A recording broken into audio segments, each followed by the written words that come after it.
not live? I think so.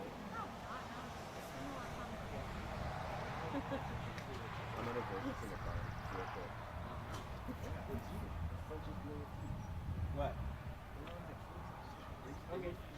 I'll just leave it away. Oh, there's still Okay, bye. his interviews in? But we gotta feed my voice anyway. I have to feed my voice anyway.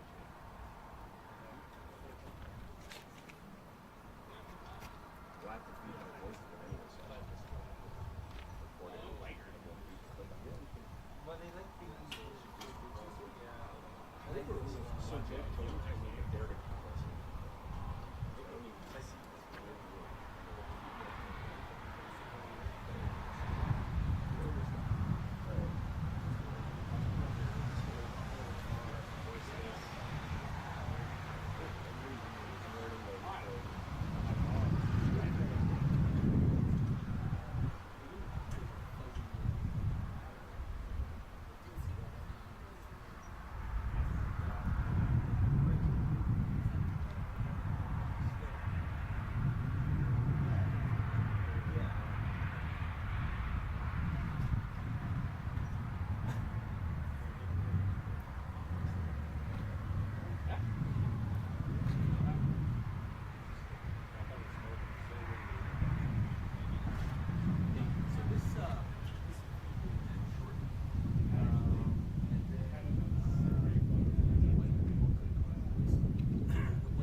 good one I go to. And I was like, oh, it is, but it's not that. I think you should go to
whoever's speaking, just come to the mics there. Okay, sound good. There we go. It's behind.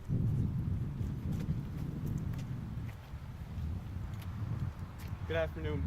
My name is Superintendent Chris Hastie with the Manitoba RCMP.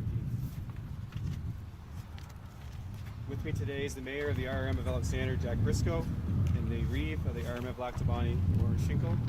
Also here is Christine Stevens, Assistant Deputy Minister of the Manitoba Emergency Management Organization. Also with me today is Jill Shale, a Sergeant Conservation Officer. I'm very saddened to share that earlier this morning, officers with the Manitoba RCMP recovered two bodies believed to be an adult male and female just off Windigo Road in the RM of Lac du Bonnet. It is believed they succumbed to injuries sustained in the wildfire. While we cannot confirm their identities until an autopsy is completed, we were aware that these individuals had been trapped in the fire. Due to extreme conditions yesterday afternoon, emergency personnel were not able to reach the location until this morning. At this time, we have no additional reports of unaccounted people related to the Lac du Bonnet wildfire. This has been an incredibly challenging time for the community, and no doubt today's tragic news will make it even more difficult. On behalf of the Manitoba RCMP, we extend our deepest condolences to the families, friends, loved ones, as well as to the entire community of Lac du Bonnet on this loss. This is an active fire, and our officers, including our search and rescue unit, are on scene and ready to help. We also continue to be at 3 checkpoints along Highway 313 to ensure that only emergency vehicles are allowed into the active fire zone. I stress the active fire zone. I know many evacuated residents are anxious to return to check on their homes, cottages, and property. I have traveled in the fire zone multiple times over the last couple of days and can assure everyone that this remains an active fire and conditions change rapidly. There are hot spots, downed hydro lines, as well as dangerous structures. We also have a very large number of firefighters, conservation officers, and hydro workers doing their critical work at this time. We ask all residents to please avoid this area to allow for emergency personnel to do their work. A major concern that has been brought to our attention here in Lac du Bonnet today is that we receive reports of drone activity over the fire area. This has resulted in firefighting aircraft being grounded. This is restricted airspace. I want to be very clear that drones are not to be flown at this time. It is significantly impeding the work of all support for this fire. I will now ask Constable Véronique Bergeron, who is a member of the Lac du Bonnet community and an evacuee, to read the French statement. I will then be able to answer any questions. Thank you. Bonjour. Je suis très attristée d'annoncer que plus tôt ce matin, des policiers de la GRC du Manitoba ont découvert 2 corps que nous croyons être ceux d'un homme et d'une femme adultes près du chemin Wendigo, dans la municipalité rurale de Lac du Bonnet. Nous pensons qu'ils ont succombé aux blessures subies lors d'incendies de forêt. Bien que nous ne puissions pas confirmer leur identité tant que l'autopsie n'aura pas été effectuée, nous savons que ces personnes ont été prises au piège dans l'incendie. En raison des conditions extrêmes, le personnel d'urgence n'a pu atteindre le lieu que ce matin. À l'heure actuelle, nous n'avons pas d'autres rapports de personnes manquantes liées à l'incendie de forêt de Lac du Bonnet. Cette période a été incroyablement difficile pour la communauté et il ne fait aucun doute que les nouvelles tragiques d'aujourd'hui rendront la situation encore plus difficile. Au nom de la GRC, nous présentons nos plus sincères condoléances aux familles, amis, proches ainsi qu'à l'ensemble de la communauté de Lac du Bonnet pour cette perte. Il s'agit d'une zone d'incendie active et nos officiers, y compris notre unité de recherche et de sauvetage, sont sur place et prêts à intervenir. Nous continuons également à être présents à 3 points de contrôle le long de la route 313 pour nous assurer que seuls les véhicules d'urgence sont autorisés à pénétrer dans la zone d'incendie active. Je sais que de nombreux habitants évacués sont impatients de revenir pour vérifier l'état de leur maison, chalet et biens. Je me suis rendue à plusieurs reprises dans la zone d'incendie au cours des 2 derniers jours et je peux vous assurer qu'il s'agit toujours d'une zone d'incendie actif et que les conditions changent rapidement. Il y a des points chauds, des lignes électriques tombées ainsi que des structures dangereuses. Nous avons également un très grand nombre de pompiers, d'agents de la protection de la faune et de travailleurs de l'hydroélectricité qui effectuent leur travail essentiel. Nous demandons à tous les résidents d'éviter la zone afin de permettre au personnel d'urgence de terminer leur travail. Une préoccupation majeure vient d'être portée à notre attention. Nous avons reçu des rapports sur l'activité de drones au-dessus de la zone d'incendie. Les avions de lutte contre les incendies sont donc cloués au sol. Il s'agit d'un espace aérien restreint et je tiens à préciser qu'il est interdit de faire voler des drones dans l'espace aérien. Il gêne considérablement le travail de tous les services de soutien aérien et de lutte contre les incendies. Merci. Merci. I will now invite the Reeve of the RM of Lac du Bonnet, Loren Schinkel, to say some words. Well, thank you, Superintendent, and thank you to the media for being here. You know, this is a truly tragic event. I want to say that, we're a very close-knit community here, and certainly the family, friends, and loved ones that have been impacted by this have our profound sympathies at this news. Certainly a terrible situation. I want to thank as well all of the frontline responders that helped work us through that terrible situation yesterday, as well as the RCMP for their ongoing support and now their involvement in this serious investigation. But again, our profound gratitude and our sympathies to the family, friends, and loved ones that have been impacted by this terrible situation. Thank you. I will now invite the Mayor and the RM of Alexander, Jack Brisco, to say some words. I thank you for coming out for this. It's a terrible situation to be in. Condolences go to the families and friends of the deceased. I just want to add right now that this is an ongoing situation and that evacuees must register with our emergency measures organization at the municipal office. If the evacuees have no place to go, we do have some resources available. Contact our EMO at 204-367-6182 or EMO at rmalexander.com. Thank you. And finally, I will now invite Christine Stevens, Assistant Deputy Minister, Manitoba Emergency Management Organization, to say some words. First, I would like to extend our condolences to those who have lost loved ones and to the community of Lac du Bonnet. Manitoba is doing everything it can to make sure that people are safe, and we do continue to monitor the conditions that are very dynamic hour to hour. The conditions on the ground are changing. So we do ask folks to be mindful of the warnings that are issued, to heed the direction of local authorities, and to monitor for changing conditions themselves. At this time, given our assessment of changing risk and the conditions that have presented themselves, I would like to announce that Whiteshell Provincial Park will be closing tomorrow morning. Further information on that will be issued by Parks, who has made the decision to close the Whiteshell Provincial Park. Those will follow shortly after this press conference. Thank you. I'll now open it up to questions for any of the speakers here. Maybe to start off, I know you said you can't identify the deceased at this point. Can you speak to what the relationship was? Were they found in the same area? Anything like that? No, I can't speak to the relationship at this time. Not to the location. Obviously in the Windigo Road area. We have investigators that are still gathering information, but it should be some more formal identity in the coming days. But. And so how were the deceased found? Like, in what manner were they found? Were you investigating the scene and then?